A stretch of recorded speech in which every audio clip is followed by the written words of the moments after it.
At 10, we have an update on a story that we've been following all day. Cape Coral police confirmed that they are investigating the death of a woman who lived on Tudor Drive. That woman has been identified as 35-year-old Christine Melton. On the morning of October 7th, 2019, police in Cape Coral, Florida, arrived at a quiet home and discovered a woman dead inside. Hours later, another woman vanished across town. As investigators worked to connect the cases, one detail kept resurfacing. A black Nissan Versa seen moving through both crime scenes. The driver was a 25-year-old man named Wade Wilson. What if that was my mom or my daughter or sister or wife? I would want somebody to do that. And did you have additional concerns of what might happen if you didn't turn him into law enforcement? Yes, ma'am. What was that, sir? He would have done it again.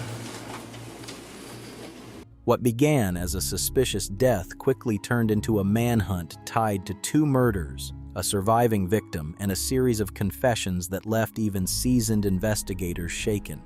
This is the story of how Wade Wilson spent less than 24 hours leaving a trail of violence across southwest Florida, and how the people around him ultimately helped bring it to an end.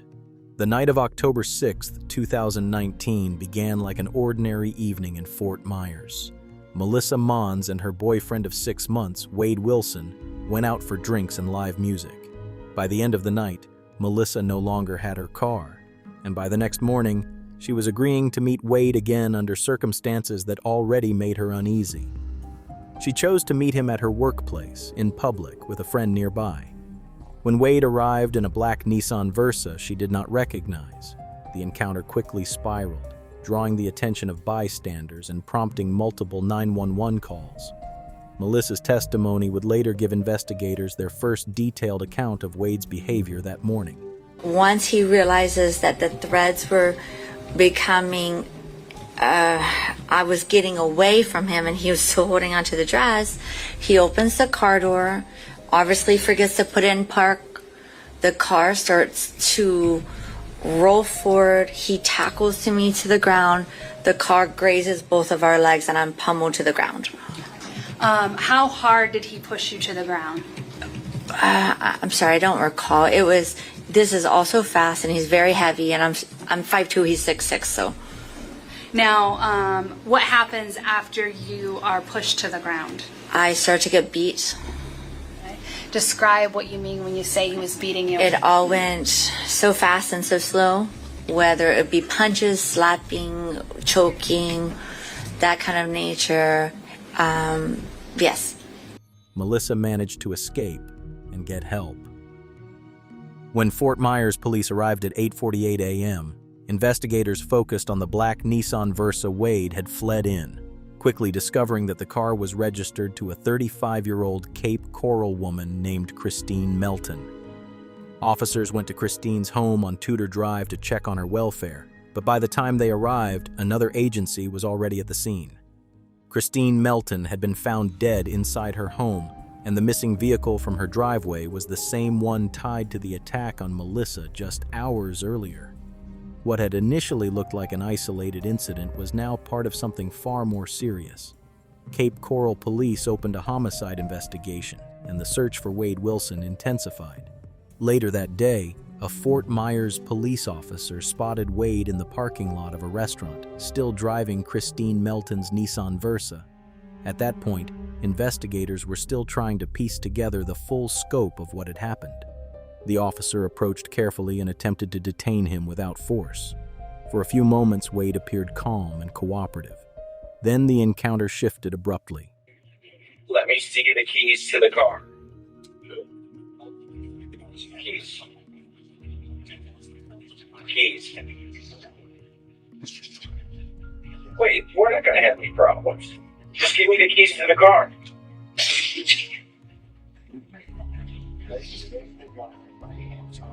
Wait.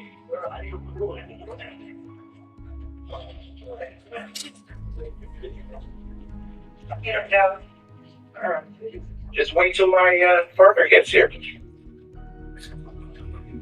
No, more one. Gonna need a couple more units. Don't go anywhere. Hey.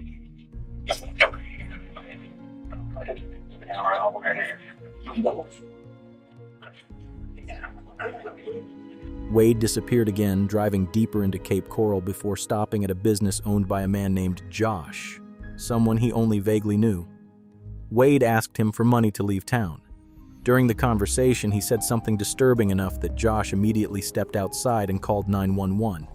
I have a very unstable man that I just wanted at my office, Hancock Bridge Parkway.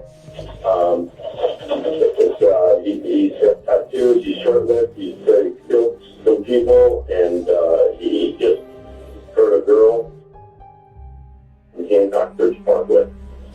Okay. What is the phone number you're calling from?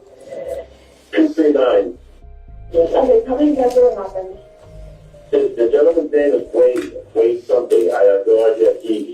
I went back to my office, my business there, and he was there. He was just a cordial friend of a friend associate. He just did something bad, I guess. He was running from somebody, but I need to get him out of my place. And he's saying he's done all these crazy things, just from somebody, and has a stolen car there.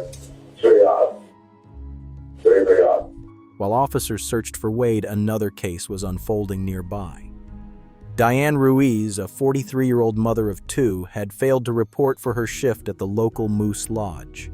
Her purse had been found abandoned along a roadway, and witnesses had reported seeing a black Nissan Versa in the area around the time she disappeared. By the evening of October 7th, investigators were dealing with two women connected to the same vehicle and the same man who was still on the run. The break came through Wade's biological father, Stephen Testa, who had been asked to alert detectives if Wade contacted him. That evening, Wade called from a phone traced to a home he had broken into while hiding from authorities. The U.S. Marshals Service and Regional Fugitive Task Force surrounded the house, and about 30 minutes later, Wade walked out the front door. All right, man, listen, I'm a nice guy. Okay. That's good, me too. All right, good. So, all right, I'm gonna put some new handcuffs on you. If you do anything stupid, I'm gonna slam you on your face. Stupid? You can slam me in my face if you want to. I don't care. I'm not gonna do nothing stupid, but you don't have to threaten me. Different Face the fucking car, man. Spread your feet. Are they good to these people? You can tell them that, bro. Then you want to tell me you're gonna threaten me on your face? I would slam you one-on-one. Hey, just relax. Well, you know I would. You college graduated bitch. Wait, man. This guy, he's re-handcuffing you. Just settle down. Don't pull, Larry. I'm gonna throw you on your face. Why the f*** you said? Wait, what? Wait. I didn't do shit to you. Wait, man, come on. 6 weeks later, investigators recovered Diane Ruiz's body in a field in Cape Coral.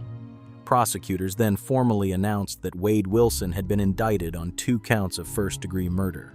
To announce the indictment of Wade Stephen Wilson for the murders of Christine Melton, age 35, and Diane Ruiz, 43, both of Cape Coral. Wade remained in custody without bail while the case moved slowly through the court system. By the time the trial began in June 2024, nearly 5 years had passed since the murders. During that time, Wade drew attention for changes in his appearance, including facial tattoos associated with extremist imagery. His attorneys requested permission to cover them with makeup before trial. The judge approved the request, although the defense ultimately chose not to use it. When proceedings began, the defense focused largely on Wade's mental state and heavy drug use during the crimes.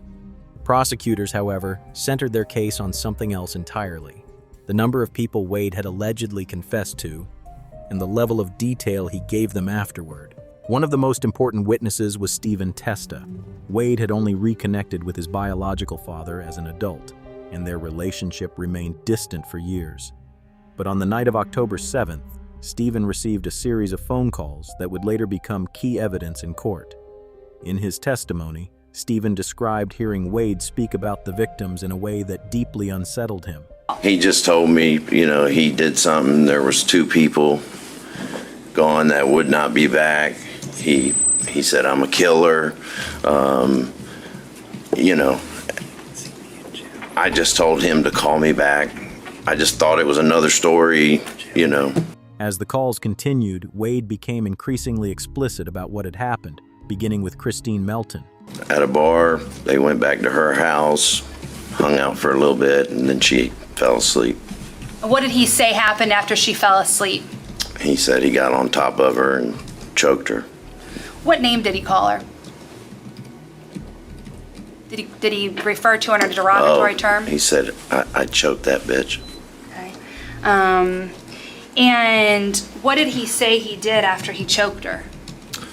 He said he stayed in the house for a little while, and then he rolled her up and was going to try to put her in her trunk, but he couldn't lift her.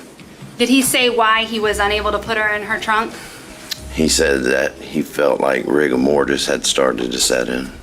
And does rigor mortis make your body stiff? He then described encountering Diane Ruiz while driving Christine's car and explained step by step how the encounter turned fatal. By this point in the testimony, the courtroom had gone almost completely silent. He said he saw her walking down the street and stopped and asked her for directions. And she got in the car with him. What did he say happened once she got in the car with him? He said he reached over and choked her. And did he tell you that he choked her while he was driving? Yes, ma'am. Now, what did he say happened after he choked her? He said he was looking for a place to put her body. Did he find a place where he eventually dumped her body? Yes, ma'am. What did he tell you about the situation when he got to the place where he was going to dump her body? He said that he pulled her out of the car and realized that she was still breathing. So what did he tell you he did when he realized she's still breathing? He said he got back in the car and ran her over until she looked like spaghetti. Stephen testified that he struggled with whether to protect his son or go to the authorities. Ultimately, he decided he could not stay silent after hearing what Wade admitted to doing. Prior to him telling you these details, how did you feel about turning him in to law enforcement? I initially wanted to help him. Okay. Did you feel conflicted about giving him over to law enforcement initially? Yes, ma'am. At some point when you're talking with him, did that feeling change? Yes, ma'am. Why? I just thought, what if that was my mom or my daughter or sister or wife? I would want somebody to do that. After weeks of testimony, the case went to the jury. Their deliberations lasted roughly 2 hours. We, the jury, finds as follow as to the defendant in this case.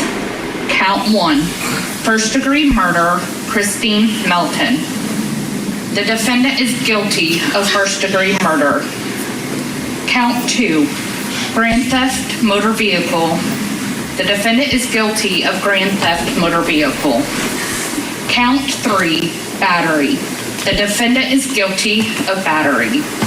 Count 4, first-degree murder, Diane Ruiz. The defendant is guilty of first-degree murder. Christine Melton was remembered as fiercely loyal and protective of the people she loved. Diane Ruiz was a mother of 2 whose absence was noticed almost immediately.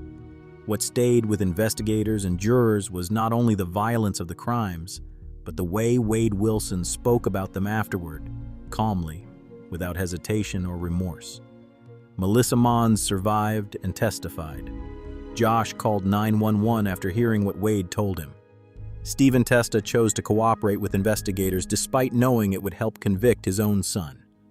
In the end, the case came together because several people made the decision to act when it mattered most.